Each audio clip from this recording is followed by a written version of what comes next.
तो बहुविकल्पीय प्रश्न का 9 हो चुका है। अब 10 मैं शुरू कर रहा हूं, तो ध्यान दीजिए आप लोग। क्वेश्चन 10 क्या कह रहा है? यदि q एक धनात्मक पूर्णांक है तो निम्नलिखित में से कौन धनात्मक विषम पूर्णांक है? पूछ रहा है कि इसमें से कौन धनात्मक विषम पूर्णांक है। तो ये और ये और ये, इसमें देखिए सब में दो कॉमन लिया जा सकता है, दो कॉमन लिया जा सकता है। इसका मतलब कि ये दो का मल्टीपल, दो का गुणांक है, इसलिए दो का गुणांक क्या हो जाएगा? दो से विभाजित होगा, इसलिए यह सम संख्या है। कौन? ये देखिए दो का इसमें हो सकता है, दो इसमें हो सकता है, इसमें दो कॉमन हो सकता है, इसलिए इसमें दो कॉमन नहीं हो सकता है, और इसलिए ये जो है, ए जो है, ये हमारा सही ऑप्शन है। दूसरा है दो लगातार विषम संख्याओं का मौसम होता है। दो लगातार विषम संख्याओं, मान लीजिए कि ये 3 है, 5 है, 7 है, 8, 9, 10, 11 है। तो इस तरह से दो लगातार अगर कोई विषम संख्या लेंगे, मान लीजिए कि हम 3 ले लेते हैं, 5 या 7 या 11, तो उसका मौसा क्या होगा? तो अगर 7 लेते हैं तो 7 का गुणनखंड हो गया ये, 11 का गुणनखंड हो गया ये। इसमें दोनों में उभयनिष्ठ गुणनखंड कौन है? 7 इसमें नहीं है, 11 इसमें नहीं है, एक एक है। ठीक है, तो इसका मौसा क्या हो जाएगा? मौसा हो जाएगा 1। तो यहाँ पर इस, ये हमारा है दूसरा ऑप्शन हो जाएगा। 12 देखिए क्या है लिखा हुआ है, 2 पॉइंट, 2 पॉइंट।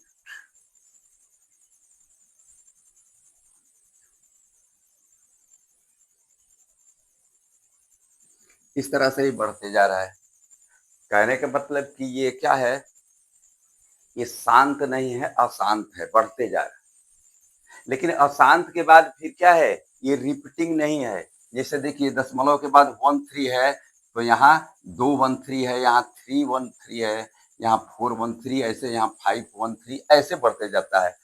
एक संख्या या एक कोई संख्या का समूह बार बार नहीं आ रहा है, मतलब कि रिपीट नहीं हो रहा है, सिर्फ अशांत है, तो इसी को कहते हैं अशांत, अशांत अनावर्ती, अनावर्ती। तो ये अशांत और अनावर्ती है, तो इसको देखते हैं क्या है, परिमेय संख्या है, अपरिमेय संख्या है। तो अशांत अनावर्ती कौन होता है? अपरिमेय संख्या होता है, इसलिए इसका दूसरा ऑप्शन,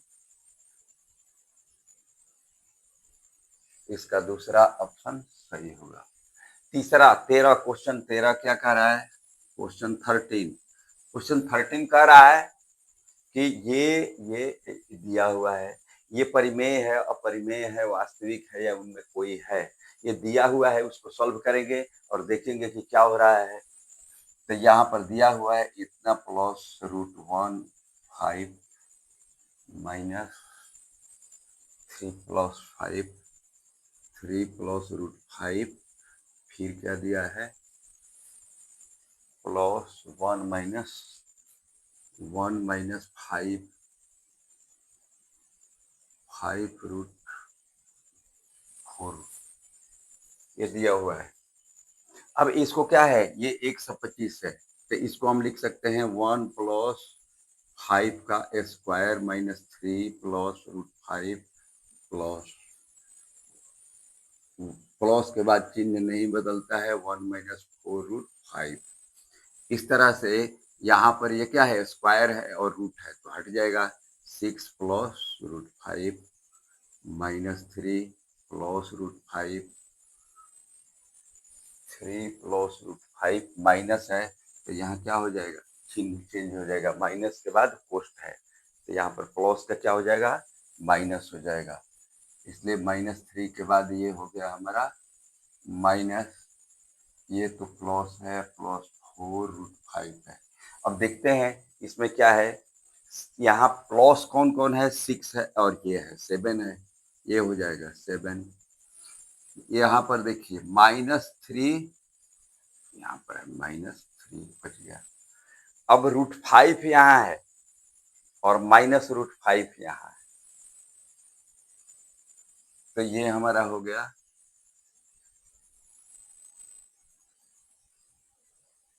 ये और ये कट जाएगा, बच क्या गया,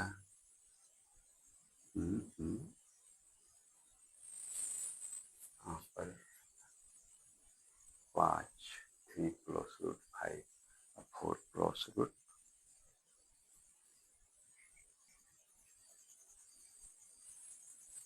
हाँ, तो इसका जब हम सरलीकरण करेंगे क्या हो जाएगा, 125 है तो 5 स्क्वायर हो जाएगा, और माइनस माइनस के बाद यहाँ पर है 3 प्लस रूट 5, तो माइनस के बाद है 3 प्लस रूट 5, तो ये माइनस हो जाएगा। ठीक है, ये यहाँ पर हो गया, यहाँ पर हो गया 5 का रूट हो गया, तो 6 और 5। ठीक है, अब 6 रूट 5, तो 6 5 11, 1 12, अब 12 माइनस 3, ये हो गया।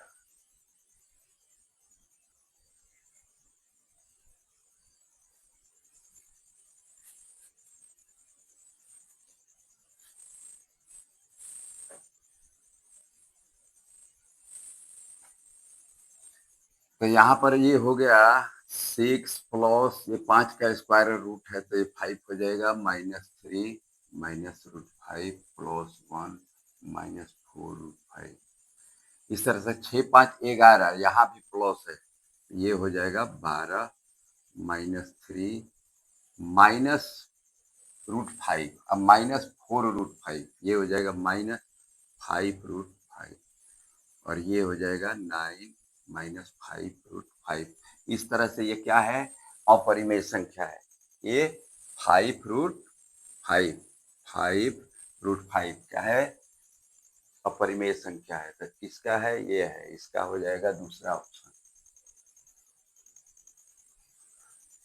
दो संख्याओं का मौसम 15 तथा लौसा 105 है। दो संख्याएं दी हुई है जिसका मौसा और लौसा दिया हुआ है, तो क्या करेंगे, मौसा और लौसा का जो गुणनखंड होता है, मौसा और लौसा, मौसा गुणे लौसा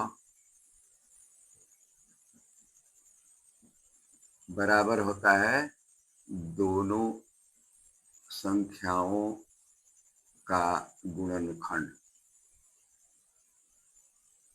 अब हम मान रख देंगे, क्या क्या दिया हुआ है, ये क्वेश्चन 14 है, क्वेश्चन 14, क्वेश्चन 14 में दिया हुआ है दो संख्याओं का मौसा 15 है, तो मौसा यहाँ 15 लिख दीजिए। उसके बाद क्या दिया हुआ है, लौसा 105 है, गुणे लौसा 105।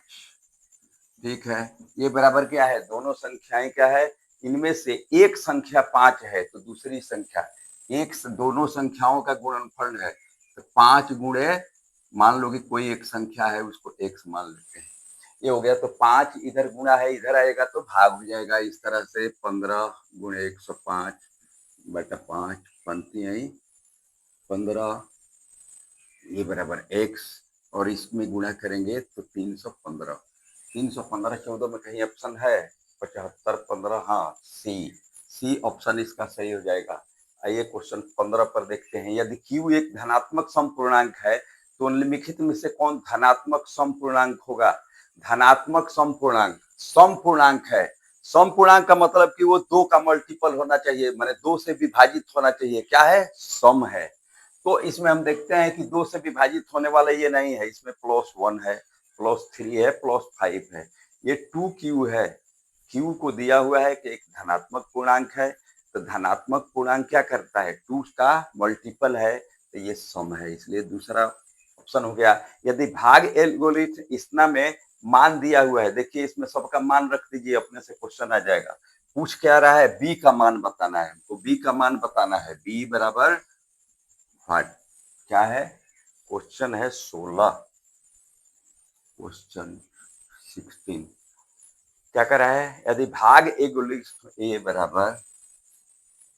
ए बराबर बी क्यू प्लस आर, मान रखने पर किसका किसका मान दिया हुआ है, इसमें दिया है ए बराबर 72, 72, उसके बाद क्या दिया है, क्यू दिया है 8, बी नहीं दिया है, तो बी गुणे Q8। अब प्लस क्या दिया हुआ है, आर कितना दिया हुआ है, आर 0 दिया हुआ है, 0। यहां पर आ गया बी 8B 72, इसलिए बी बराबर हो जाएगा, इस 8 को इधर लाएंगे, ये हमारा 8 हो गया, 9 8 72। इस तरह से 9 इसका आंसर हुआ। देखिए तो इसमें 9 कहीं है, 9 16 का 9 पहला ही है, इसलिए पहला ऑप्शन सही हो गया। 17, क्वेश्चन 17। अब क्वेश्चन 17 पर आइए।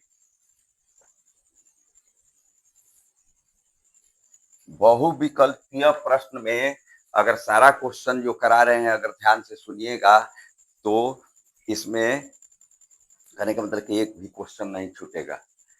तो ये क्वेश्चन 17, क्यू एक धनात्मक पूर्णांक है तो निम्नलिखित में से धनात्मक विषम पूर्णांक नहीं है। धनात्मक विषम पूर्णांक नहीं है, ये देखिए, जो धनात्मक विषम पूर्णांक नहीं है। तो यहाँ पर ये +1 क्या है, धनात्मक विषम पूर्णांक है, +1 दिया हुआ है। और यहाँ पर यहीं पर है, ये भी 7 है, 3 है।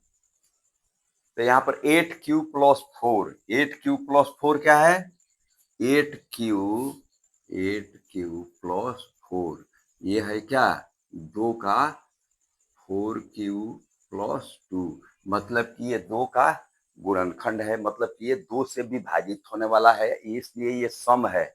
इसमें ये पूछ रहा है कि इसमें कौन विषम सम संख्या नहीं है। तो ये विषम सम संख्या नहीं है, ये सम संख्या है, इसलिए इसका ऑप्शन हो गया हमारा बी। दो लगातार सम संख्याओं का मौसा होता है, लगातार सम संख्याओं का, दो लगातार सम संख्याओं का मौसा होता है। तो ये कौन क्वेश्चन है, एक क्वेश्चन है दो लगातार सम संख्याओं का 18 क्वेश्चन 18 को देखते हैं। दो लगातार सम संख्या, तो देखिए सम संख्या क्या होती है, 2 4 6 8 10 12 इस तरह से बढ़ते जाता है। पा रहा है कि कोई दो लगातार सम संख्या ले लीजिए, कोई लगातार दो सम संख्या लेंगे तो क्या पूछ रहा है कि दो लगातार सम संख्याओं का महत्तम समावर्तक हम लेते हैं। मान लीजिए कि ये दोनों ले लेते हैं, या ये लेंगे या ये लेंगे, कोई एक ले लेते हैं, चलिए इसी को ले लेते हैं। तो 6 का अभाज्य गुणनखंड करेंगे तो क्या हो जाएगा, 2 × 3, और 8 का करेंगे तो ये हो जाएगा 2 2 2। अब देखिए इसमें कॉमन क्या है, उभयनिष्ठ गुणनखंड क्या है, छोटे घात के साथ, छोटी घात के साथ उभयनिष्ठ गुणनखंड दो संख्याओं का उसका क्या होता है, मौसा होता है, महत्तम HCF होता है। तो छोटी घात 1 है और दोनों में उभयनिष्ठ है, 3 इसमें नहीं है, इसलिए छोटी घात के साथ उभयनिष्ठ क्या हो गया, इसका HCF मौसा हो गया 2। यहाँ क्या दिया है, 2 लगातार, तो मौसा क्या है, 0 दिया है, 1 दिया है, तीसरा सी ऑप्शन सही हो गया, 2 दिया हुआ है। चलिए 19 देखते हैं। क्वेश्चन 19 में दिया हुआ है कि इतना को पी क्यू के रूप में लिखा जा सकता है, जहां पी क्यू क्या है, पूर्णांक है। यहां पर आइए, इसको पी क्यू के रूप में लिखा जा सकता है, लिखा जा सकता है। अब उसका मान क्या होगा इसमें से, इसको हम निकाल करके देखते हैं। यहां पर दिया हुआ है 0.49, क्या है इस पर 0.49, 0.49।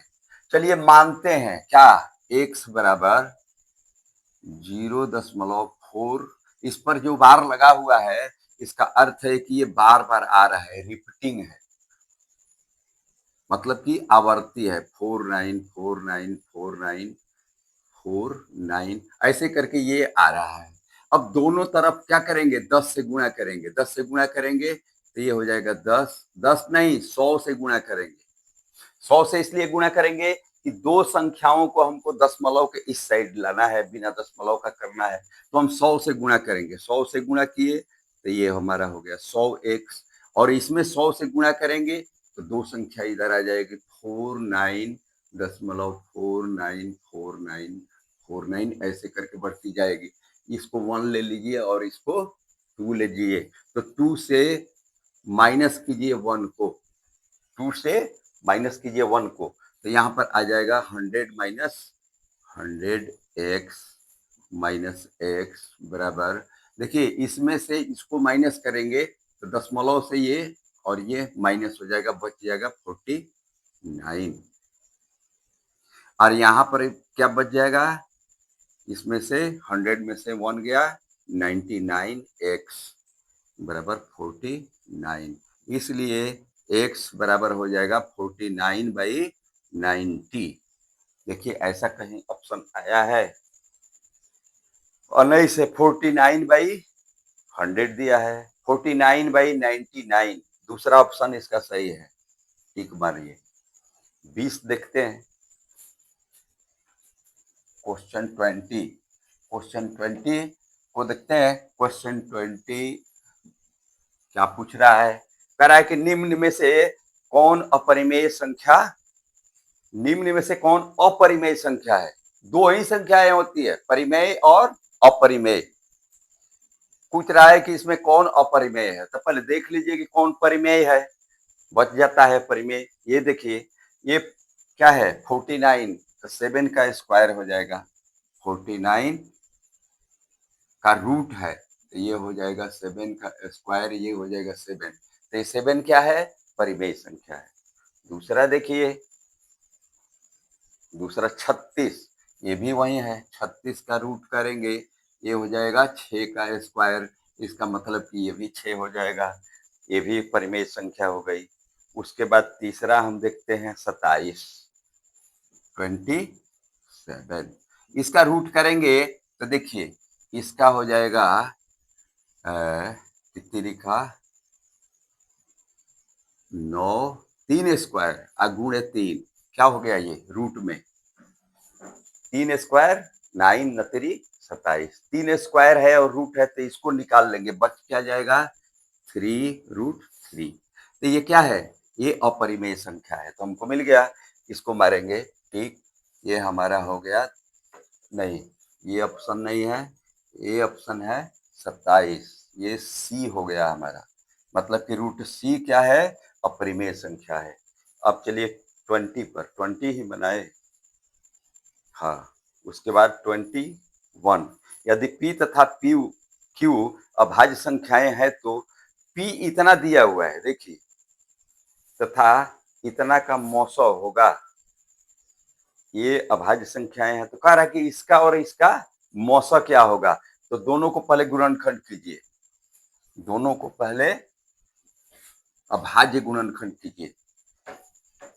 यहाँ पर क्वेश्चन 21 पहला क्या दिया हुआ है, पहला दिया हुआ है P3Q, इसका गुणनखंड करेंगे तो P गुणे P गुणे P गुणे Q। दूसरा क्या दिया हुआ है P3, P स्क्वायर Q, तो ये P गुणे P गुणे Q। अब कह रहा है क्या पूछ रहा है, मौसम पूछ रहा है, मतलब कि दोनों में उभयनिष्ठ क्या है, तो एक इधर देखिए, एक ये उभयनिष्ठ है छोटे घात के साथ, तो इसको लिखेंगे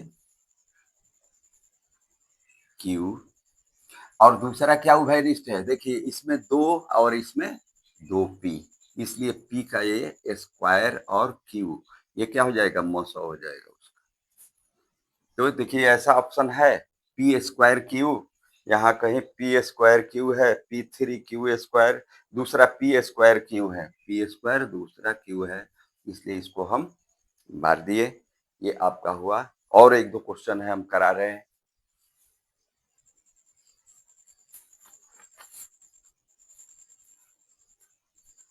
कह रहा है कि क्वेश्चन दो अपरिमेय संख्याएं हैं, कौन, 3 + √5 तथा 3 - √5।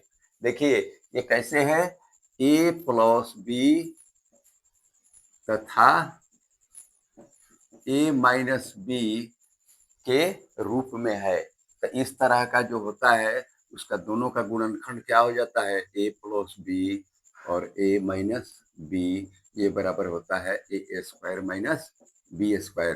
तो इस तरह से ए प्लस बी और ए माइनस बी का गुणनखंड हो जाएगा 3 का स्क्वायर प्लस √5 का स्क्वायर, ये बराबर 3 का स्क्वायर हो गया 9 प्लस √5 का स्क्वायर है और रूट है तो हट जाएगा, ये हो जाएगा 5, ये हमारा आ गया 9, इतना माइनस होता है माइनस इतना, तो ये 9 माइनस 5 हो जाएगा और ये हमारा हो जाएगा 4। देखिए तो यहाँ कोई ऑप्शन दिया हुआ है, हाँ तो ये क्या हो गया, पूछ रहा है क्वेश्चन में क्या है, कितना है क्वेश्चन इसका बनाए थे, परिमेय संख्या अपरिमेय संख्या,